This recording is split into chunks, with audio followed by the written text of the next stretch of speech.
Poner este tiempo de la palabra también ahí en las manos del Señor, sobre todo nuestra mente, nuestro corazón, para que estemos concentrados.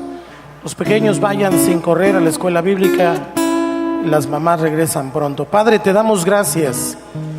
Esta mañana te agradecemos porque es por medio de tu palabra, a través de tu Espíritu Santo, que podemos, Dios, recibir instrucción, dirección, que podemos gozarnos, Dios, en tu presencia también, pero ser edificados por medio de la palabra. Gracias, Señor, porque tú has sido bueno, porque en tu misericordia nos has sostenido, tu gracia nos ha salvado, y hoy, Señor, podemos disfrutar de estar aquí en casa para convivir, para estar con nuestros hermanos, pero también con nuestro Padre que nos ama tanto. Te damos muchas gracias, Dios. Bendice este mensaje, bendice a tu siervo con sabiduría, con unción, para que sea tu Espíritu Santo, Dios, moviéndose en nuestras vidas. Te damos gracias en el nombre de Cristo Jesús. Ahí todos decimos amén. Saluda al que está a tu lado, dile qué bueno que estamos juntos esta mañana.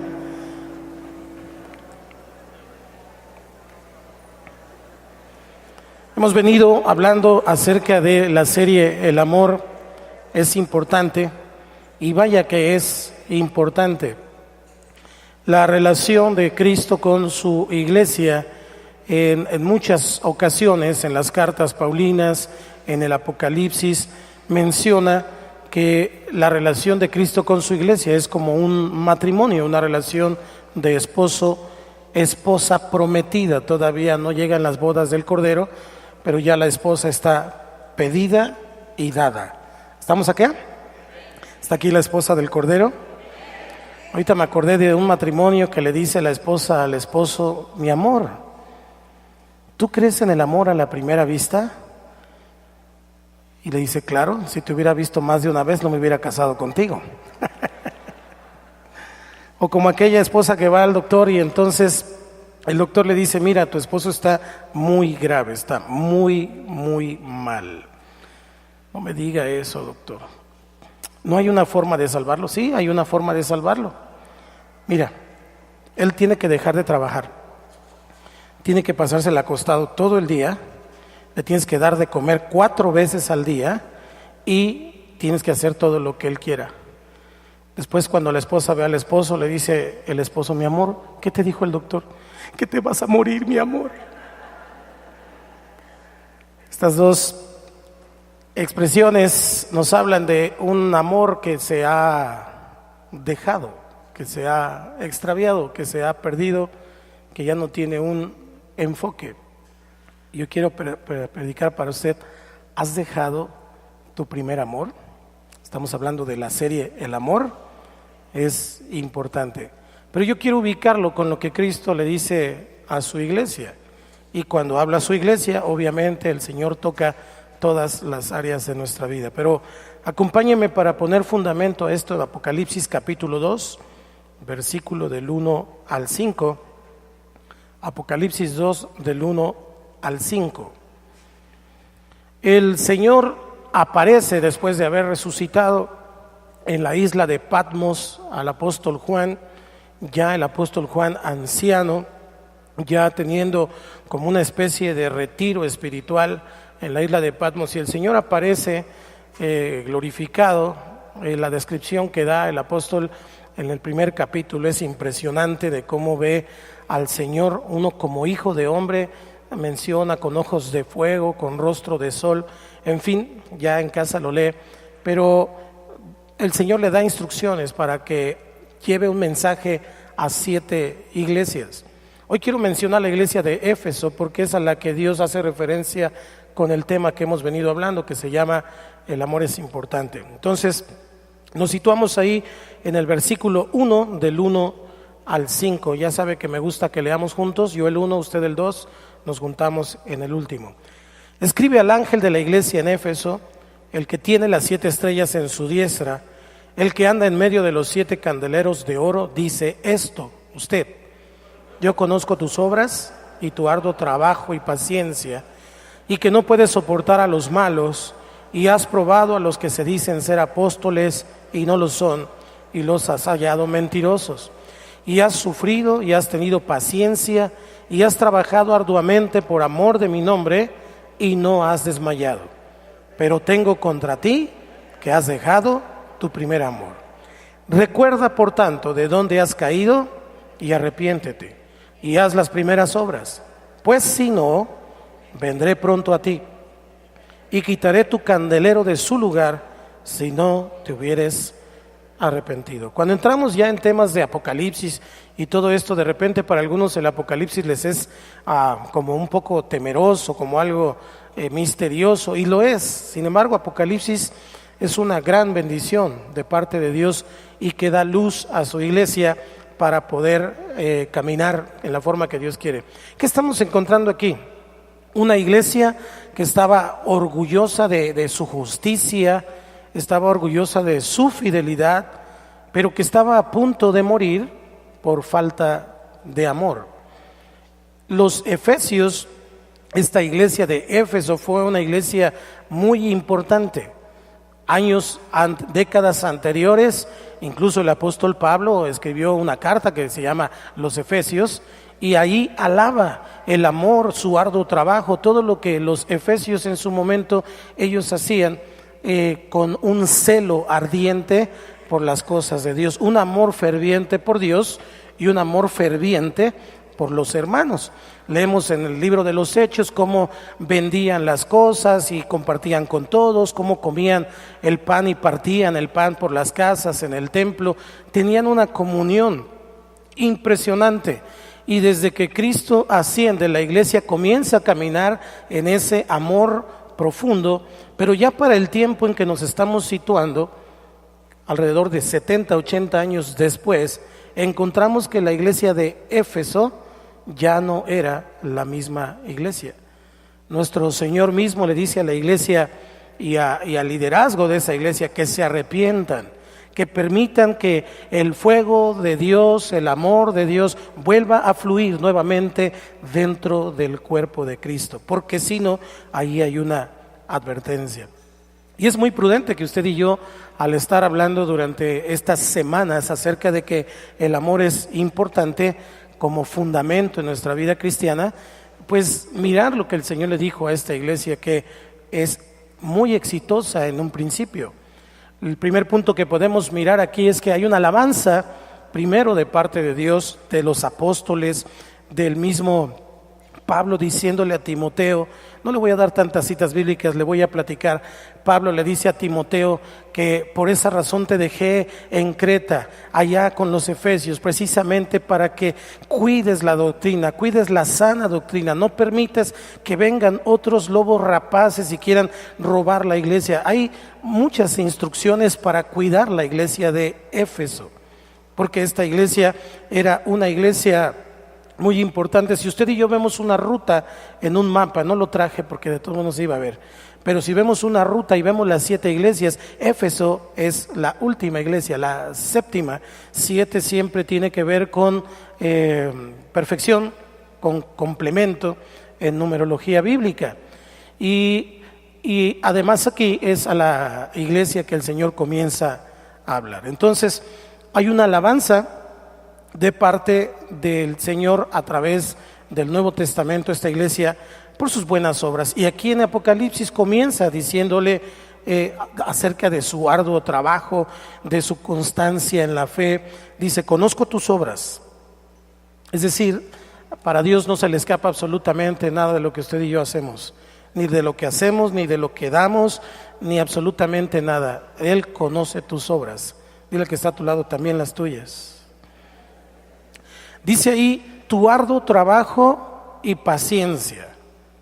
Todo lo que usted y yo hacemos para Dios, a Él no se le escapa absolutamente nada. La paciencia que así como Él nos ha tenido a nosotros, nosotros hemos tenido con algunos también en el amor de Cristo. Dice: no soportas a los malos, es decir, a aquellos que no se dejan ser moldeados o cambiar. Hay una exhortación, no hay un conformismo al respecto. También ellos descubrían a los falsos apóstoles, a los falsos maestros. Quiere decir que había ahí un discernimiento espiritual y una sana doctrina para poder identificar a aquellos que eran malos, aquellos que eran lobos, aquellos que venían a comerse al rebaño. O sea, eran muy diestros en este asunto. Los hallaban mentirosos. Para que una persona halle mentirosa a otra persona o alguien que es falso, tiene que tener doctrina, tiene que conocer la palabra. Porque si no conoce la palabra, como decía mi abuelita, el que no conoce a Dios, a cualquier barbón se le hinca. Entonces ellos tenían esta situación. Ellos habían sufrido, habían tenido paciencia esperando que Dios contestara oraciones, hiciera tantas cosas, y Él pone ahí, trabajando arduamente por amor de mi nombre. Y además les dice, no has desmayado. O sea, era una iglesia campeona. Diga conmigo, campeona.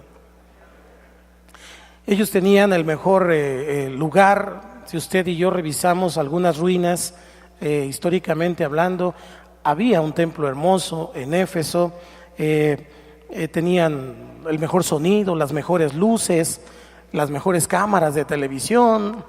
Estoy hablando utópicamente, comparando a lo mejor una iglesia actual que pudiera ser de renombre. Ellos podrían haber escrito un libro sobre el ministerio exitoso de la iglesia de Éfeso. Habían tenido buena fama. En el capítulo 1 de Efesios, en el versículo 15 al 16, dice: por esta causa también yo, habiendo oído de vuestra fe en el Señor Jesús y de vuestro amor para con todos los santos, no ceso de dar gracias por vosotros, haciendo memoria de vosotros en mis oraciones. Pablo escribiéndole a los Efesios. No sé si a la distancia de que fue escrita la carta a los Efesios a el momento en que Juan está escribiendo el Apocalipsis, Pablo diría lo mismo de los Efesios. Sin embargo, aunque habían trabajado, no habían desmayado, habían hecho todo bien, diga conmigo, hicieron todo bien. No todo estaba bien. No todo estaba bien. Había algo que estaba fundamentalmente mal. Había algo que estaba muy metido en lo profundo, que no era evidente, que no se podía ver así a simple vista, pero sí el Espíritu de Dios lo estaba mirando. El Espíritu de Dios sí notaba con esa percepción divina que es penetrante, porque Él mira aún lo profundo de nuestros pensamientos. Y el Señor miraba verdaderamente el estado espiritual de esa iglesia altamente exitosa. Una iglesia famosa en sus tiempos, una iglesia en donde los mejores predicadores querían estar para compartir con esta iglesia. Y finalmente Jesús comienza alabando a esta iglesia y de repente hay un cambio ahí en la conversación. Le reconoce todo lo que ha hecho. Jesús nunca se olvida de nada de lo que hacemos, pero nos ama. Y la alabanza se convierte de repente en condenación, en señalamiento. Y el que está hablando no era Juan, no era Pablo, no era un apóstol, no era un ser humano, era el Rey de Reyes y Señor de Señores. Y él estaba mirando todo lo que los efesios habían hecho, ya lo leímos, lo hacían todo bien, era una iglesia muy ordenada. Todos se sentaban donde les decían, se estacionaban donde les decían, todos los sugieres venían bien vestidos, o sea, una iglesia totalmente ordenada.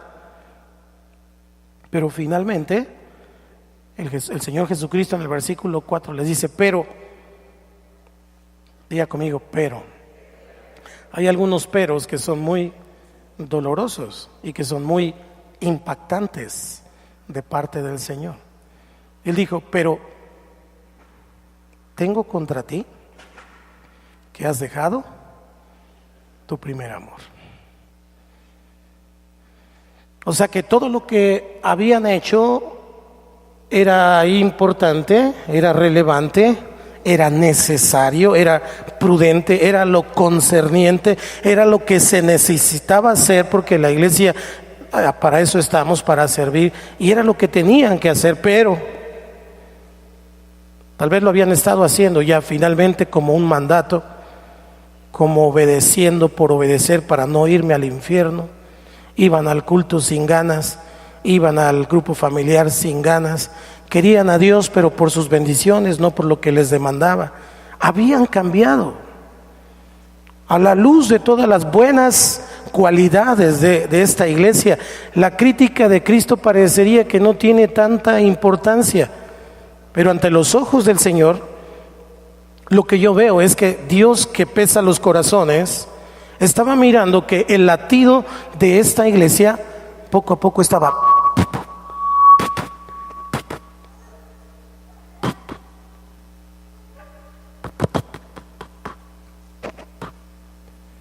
Esa iglesia estaba muriendo porque el latido de su corazón se había perdido. Y es que no se trata de hacer por hacer, no se trata de estar por estar, no se trata de venir por venir, se trata de Dios.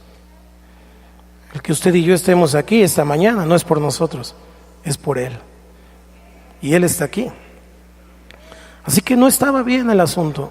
Tengo contra ti que has dejado tu primer amor. Esto me lleva entonces a mi siguiente punto, la pérdida del amor.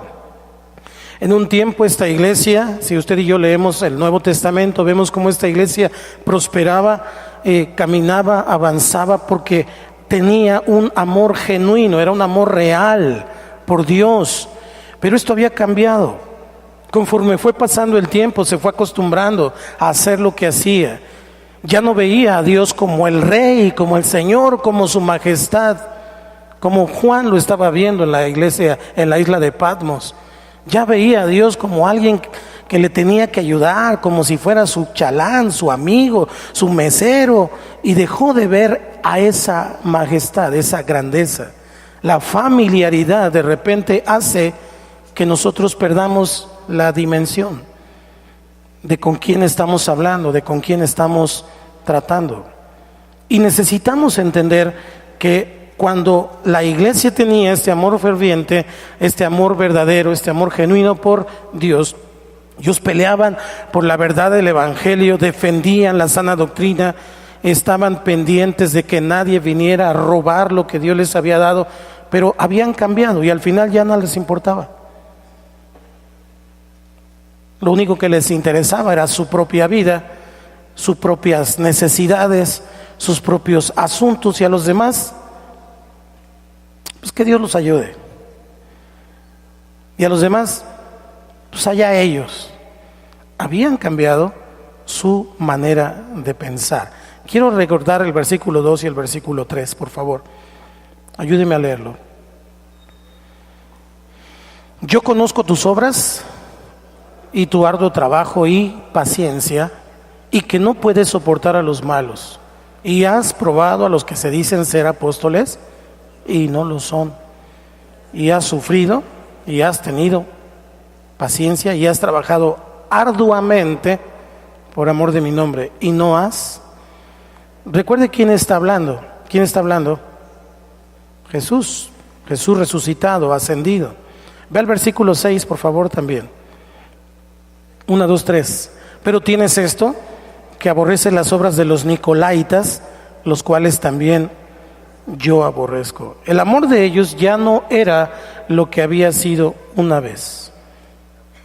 Sin embargo, Dios estaba reconociendo todo lo que ellos habían hecho. Y cuando Dios dice una palabra, tiene que tener ese impacto, porque Él es Dios. Y dice arduamente, para que Dios diga de alguien que ha trabajado arduamente, es porque verdaderamente ha trabajado, porque ha sudado la gota gorda, porque ha puesto su vida en eso. Pero como decía el apóstol Pablo en la primera carta a los Corintios, capítulo 13, que hemos venido estudiando, ¿de qué me sirve hacer todo esto? ¿De qué me sirve tener todos los dones? ¿De qué me sirve ser el mejor en todo lo que yo haga, ser el más puntual, estar todo el tiempo, si no tengo amor? Nada soy y de nada me sirve. Es fundamental entonces lo que usted y yo hemos venido aprendiendo. Porque ¿para qué fingir? El apóstol Pablo dice, el amor fraterno sea sin fingimiento. Dile al que está a tu lado, Cristo te ama.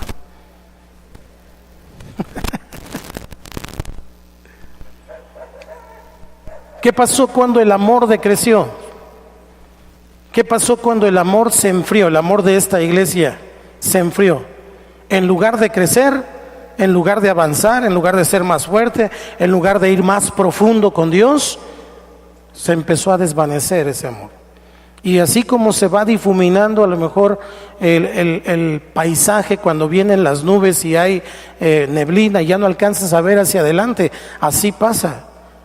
El amor comienza a decrecer. Tenían obras, pero el gozo, la creatividad, la sensibilidad, la energía que el amor produce, el ánimo que el amor produce, el saber que soy salvo y que no me voy a ir al infierno, no por lo que haga, sino por lo que Él hizo, así había desaparecido. Tú no vas a ir al infierno, Cristo te salvó en la cruz. No quiere decir que ya no amaban a Dios. Lo que Dios está diciendo, lo que Jesús está diciendo a la iglesia de Éfeso, dile al que está a tu lado, es a la de Éfeso, no te agüites. Lo que Dios está diciendo a la iglesia de Éfeso no es que su amor ya no era.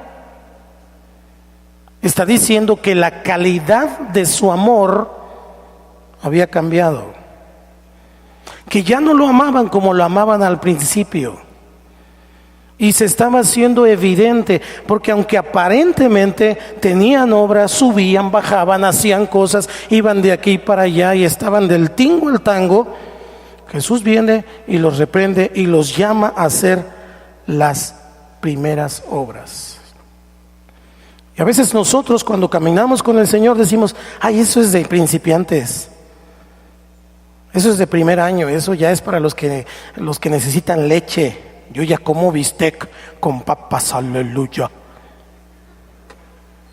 Y eso es soberbia, eso es orgullo, esa es falta de humildad, esa es falta de entendimiento de quién es usted, de quién soy yo, de quién es Él.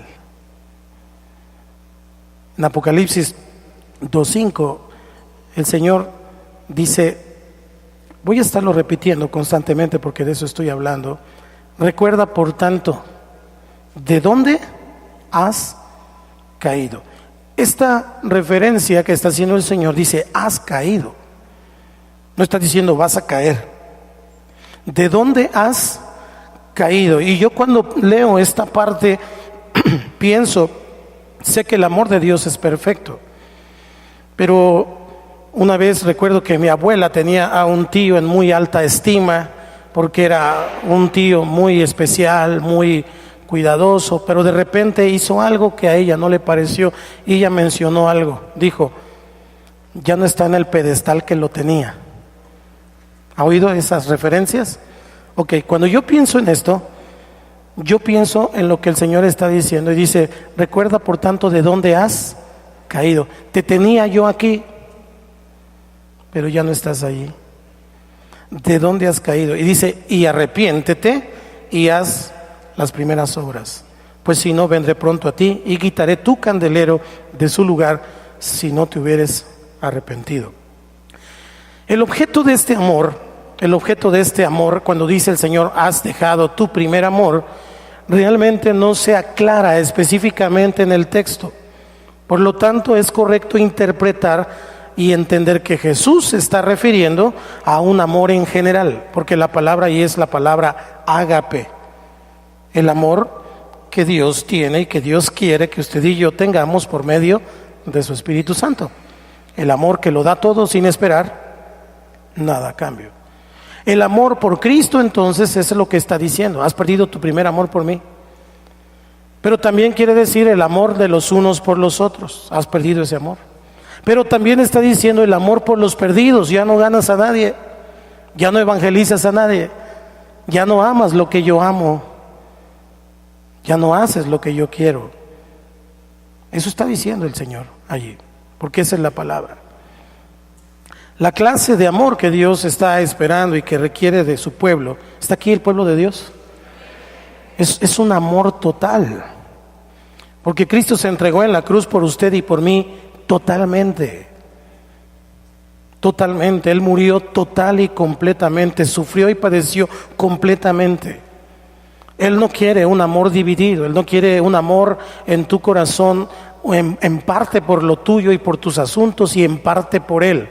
Y cuando me conviene lo mío, entonces lo mío, y cuando me conviene lo de Él, entonces lo de Él. Cuando me va mal, entonces corro con Dios, pero cuando me va bien, ni quien se acuerde de Dios. Él no quiere un amor dividido. Él no quiere tibios. Él dice, o frío o caliente, ¿le entras o le entras? No nada más cuando me acuerdo, no nada más cuando me hace falta, no nada más cuando estoy mal. Desgraciadamente los seres humanos somos así. Y por eso Dios, que conoce a los seres humanos, que nos hizo, Él tuvo que dejar un mandamiento en el Antiguo Testamento y luego Jesús vino a confirmarlo en el Nuevo Testamento porque sabía que se nos podía olvidar. Vamos a ver el del Antiguo Testamento, Deuteronomio 6, versículo 4 al 6. Este mandamiento que vamos a ver es parte del Shema. El Shema es la parte central de lo que la religión judía practicaba y de lo que enseñaba a sus hijos. De ahí se derivan un montón de cosas como filacterias que se amarraban en la frente, en los brazos, cosas que son religiosas en lugar de tener que ver con la espiritualidad, en el espíritu de Dios. Entonces dice aquí, ayúdeme a leerlo, dice: oye Israel, Jehová nuestro Dios, Jehová uno es, y amarás a Jehová tu Dios de todo tu corazón y de toda tu alma y con todas tus fuerzas. 6.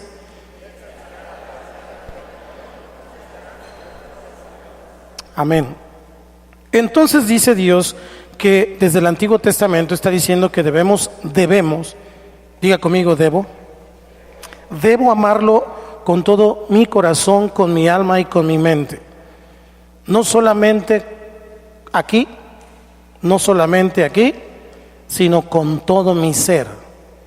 Integralmente debo amar a Dios. Y cuando Jesús viene, en el capítulo 22 de Mateo, versículo 37 en adelante, vamos a leer hasta el 40, 22, 37 al 40, dice: Jesús le dijo: amarás al Señor tu Dios con todo tu corazón y con toda tu alma y con toda tu mente.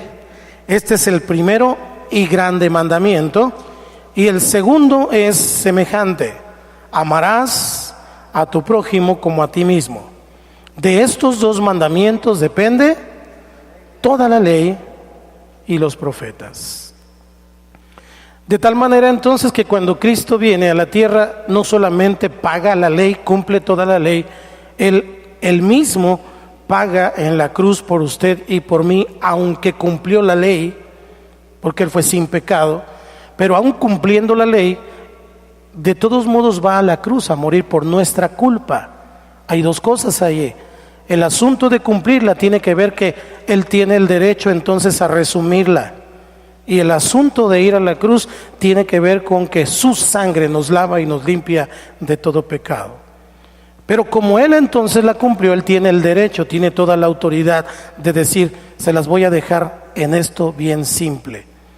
Ya no tienen que ver el asunto del sábado, ya no tienen que ver el asunto de los animales impuros y todas esas leyes que estaban en el Antiguo Testamento, que son buenas, porque es una forma en que Dios quería que el pueblo se condujera. Pero como no quiero que les sea carga, solo quiero que cumplan esto.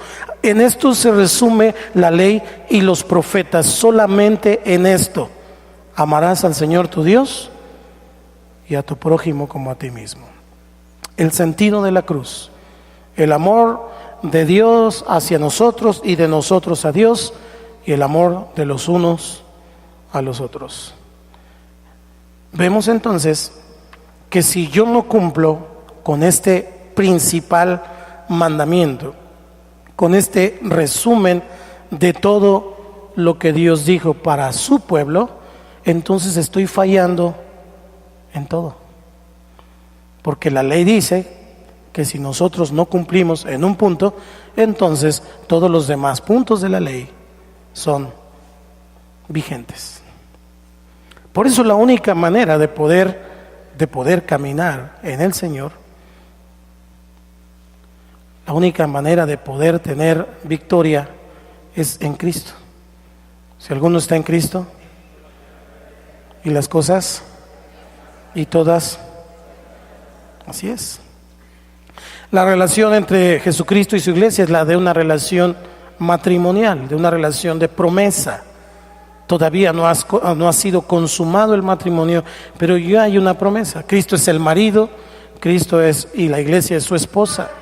El Cantar de los Cantares nos habla mucho de este amor que Dios le reveló a Salomón en este libro de Cantar de los Cantares.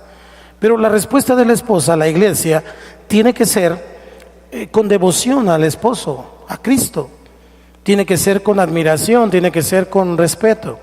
Una respuesta gozosa, sin división, con una sola visión, la visión del rey, la visión del esposo. Y entonces la iglesia, que es la esposa, debe someter esa visión, su propia visión, a la visión del Señor. Entonces, esta iglesia, esta esposa de Éfeso, había perdido las importantes cualidades del amor. Pablo le dice a los matrimonios en las cartas, cuando habla al matrimonio, dice: el hombre ame a su mujer y la mujer respete a su marido. También se lo resume en ese sentido, porque Cristo ama a su iglesia. Y así como el esposo a veces no entiende a la esposa, Dios le da el mandamiento y le dice: no te preocupes, no te agotes, nunca la vas a entender, solo ámala. ¿Cuántos varones dicen aleluya? Pero a la mujer le dice: respete a su marido. Y luego entonces nos metemos en contradicciones ahí teológicas, pero más bien humanas, que dicen: es que sin amor no hay respeto, y es que sin respeto no hay amor. Y entonces es un círculo vicioso que ni uno ni otro hace, cuando en realidad lo que Dios dice es: haz lo que te corresponde, nada más. Si tú eres varón, ámala. Si te respeta o no, es su boleto, yo me arreglo con ella. Y a ella le dice: tú respétalo, si te ama o no, es su boleto, yo me arreglo con él. ¿Estamos más claros? Eso es lo que es la relación de Dios con la iglesia. Esa es la relación. Dios ama a su iglesia. Ahora, ¿la iglesia es digna de ser amada? Pues por sus obras no, pero por la preciosa sangre de Cristo sí. Y usted vale la sangre de Cristo.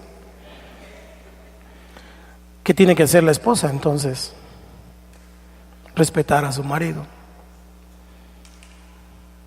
reverenciarlo, adorarlo, en el sentido de que Él es Dios. Cuidar la relación, no tratar de meter otra visión, porque entonces causa división. Y eso entonces, dos visiones ya es división. Tenemos que comprender lo que el Señor le estaba diciendo a esta iglesia, porque no era una iglesia floja, no era una iglesia perezosa, no era una iglesia que no trabajaba. Ellos estaban orgullosos de su trabajo, estaban orgullosos de todo lo que hacían, y todo lo que hacían, lo hacían bien. Nada más tenían un pequeñito detalle: cantaban por cantar, danzaban por danzar, diezmaban por diezmar, iban a la reunión por ir. Ya no había un amor verdaderamente en su corazón, profundamente en su corazón. Habían perdido la sed de crecer espiritualmente. El pastor de Éfeso les decía: vamos a tener un curso más, otro curso más, y nos vamos a ver el viernes para orar. No se cansan estos. Y vamos a hacer eso. Y todo el tiempo los efesios tenían un pretexto. Estoy hablando de los efesios.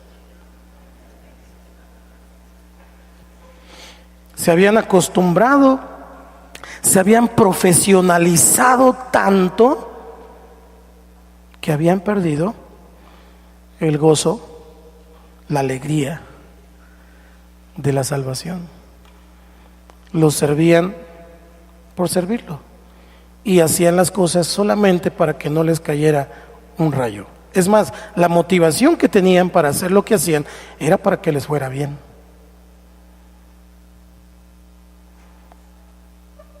Y entonces ellos decían, voy a servirlo para que me vaya bien. ¿Cuántos saben que si servimos a Dios nos va bien?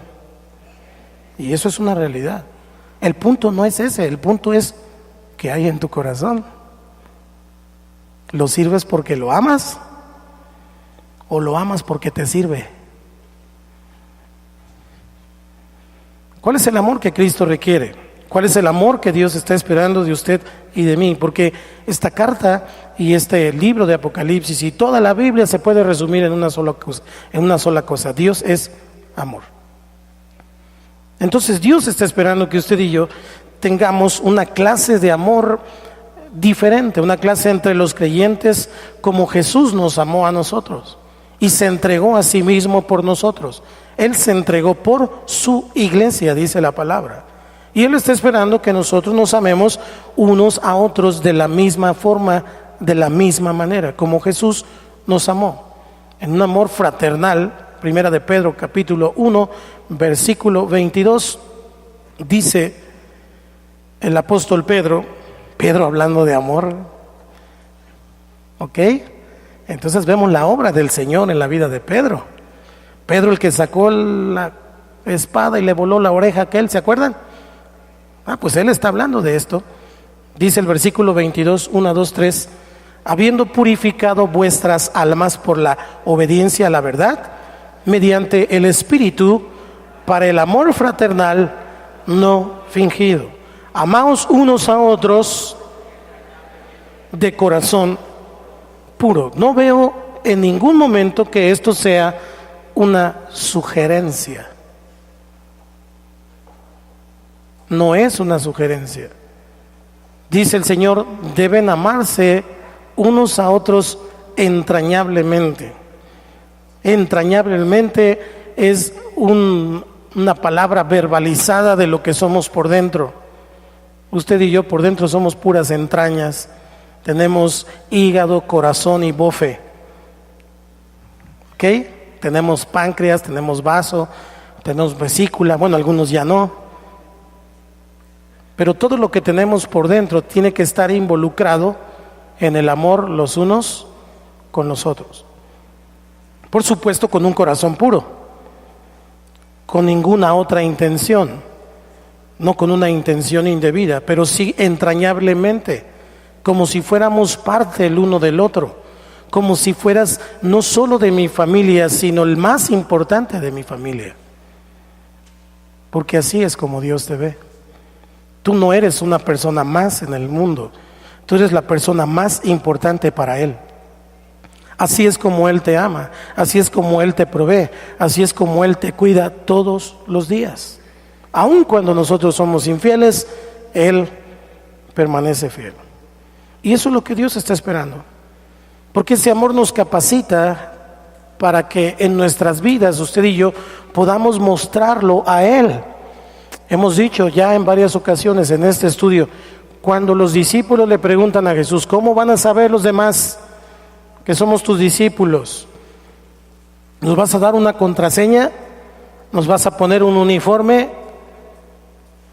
¿Nos vamos a peinar de alguna manera especial? Ya sé, nos dejamos la barba y entonces toda la bola de barbones somos discípulos del Señor. ¿Cuál es la señal? ¿Qué le dijo?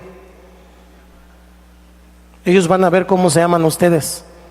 Y cuando ellos vean cómo se aman ustedes, sabrán que son míos.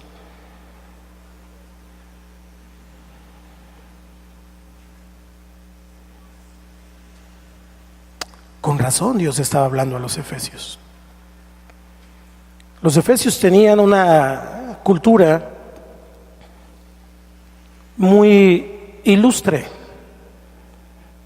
Toda esa región de Asia fue una región de muchos filósofos, de filosofías que incluso persisten hasta el día de hoy en las universidades. Y era muy fácil extraviarse con las cosas del mundo y con las cosas de Dios. ¿Qué les pasó a los efesios? Primera carta de Juan, capítulo 3, versículo 16.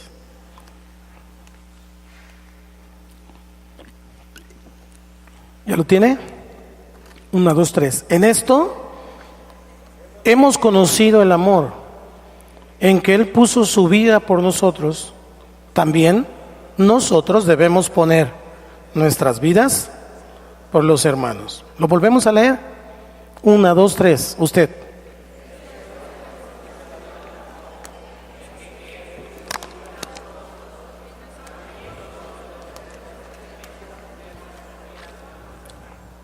Ahora, ¿realmente estamos entendiendo lo que estamos leyendo? ¿Realmente lo estamos entendiendo? ¿O solamente hemos pasado por este versículo en incontables ocasiones? Él puso su vida por nosotros. Todos sabemos cómo puso su vida por nosotros. Y yo sería capaz de poner mi vida, a lo mejor porque está a tu lado, sí, porque es tu familiar, es tu hijo, es tu mamá, es tu papá, es tu esposa. Pero con el que está atrás, a ver, voltea a ver el que está atrás.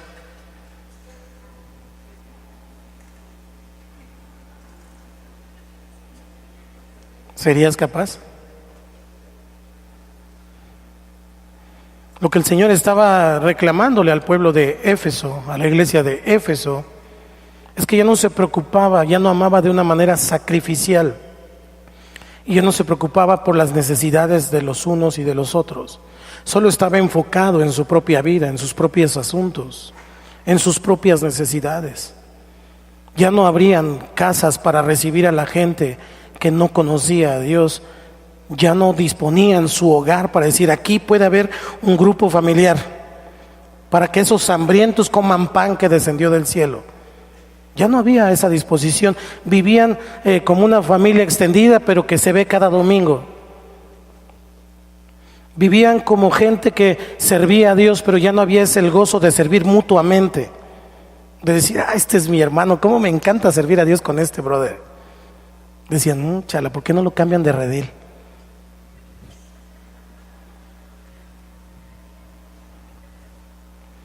No importaba si uno era amarillo, el otro era negro, el otro era blanco, el otro era alto, gordo, chaparro, como fuera. No había ese asunto, pero habían perdido eso. Ya no gozaban de la vida juntos en la iglesia. Tenían espíritu de yogur, terminaba el culto y se iban, se cortaban solos. Espíritu de cohete, salían disparados. Ya no disfrutaban convivir los unos con los otros. Yo solamente estoy dando las características que tenían los efesios. Usted no se agüite. Pero ellos tenían esas características porque su amor, tal como una flor que algún día estuvo rozagante, hermosa, su amor se había marchitado. Ya no había a lo que Él quiere, no puedo ser lo que Él desea. Yo no puedo ser egoísta en pensar que Dios solo me quiere bendecir a mí, en que Dios solo tiene cuidado de mí. Dios tiene cuidado de todos.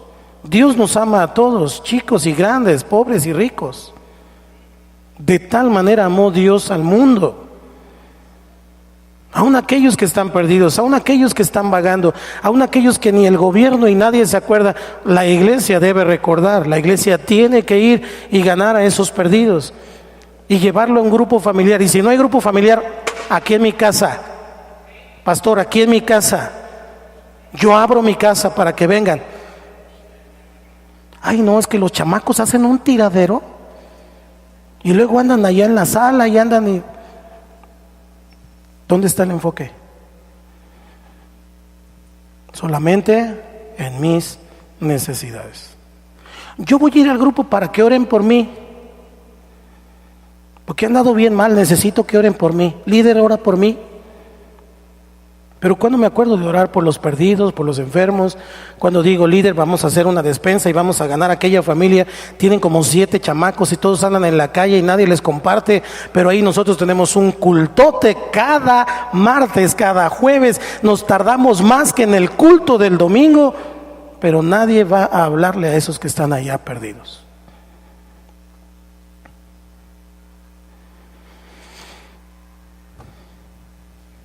Primera carta de Tesalonicenses, capítulo 3, versículo 12 al 13. Dice la palabra: y el Señor os haga crecer y abundar en amor, unos para con otros y para con todos. Fíjese bien cómo le está proponiendo el apóstol Pablo. Dios dice: yo le pido al Señor que les dé un montón de dinero. Ahí dice: bueno, yo le pido al Señor que les dé un montón de propiedades. No, que amén. ¿Eso está diciendo Pablo? Yo le estoy pidiendo al Señor que tu negocio sea el más próspero de la ciudad.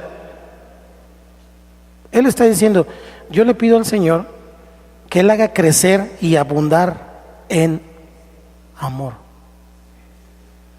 unos para con otros y para con todos. Unos para con otros y para con todos. Esa es la onda, ese es el asunto. Si yo amo a Dios y amo a mi prójimo, entonces Dios me bendice. No necesito andarle rogando que me bendiga. Si yo amo a Dios y amo a mi prójimo, entonces estoy estableciendo el reino de Dios en mi vida, y todas las demás cosas serán. No tengo por qué andar pidiendo ahí todo el tiempo, rogando, suplicando. El Señor dice: hazlo primero. Primero haz lo que te dije que hicieras, y yo sabré cuándo te doy, yo sabré cuándo te bendigo, yo sabré cuándo. ¿Cuántos creen que Dios nos ama? Voy a seguir con lo que decía el apóstol Pablo a los tesalonicenses. La iglesia de Tesalónica también tiene lo suyito, como también lo hacemos nosotros para con vosotros, para que sean afirmados vuestros corazones irreprensibles en santidad delante de Dios nuestro Padre, en la venida de nuestro Señor Jesucristo con todos sus santos. La afirmación de tu corazón en santidad está directamente relacionado con amar a Dios y amar al prójimo. Una persona no puede mantenerse en santidad si no tiene conciencia del amor de Dios para él y para con los demás.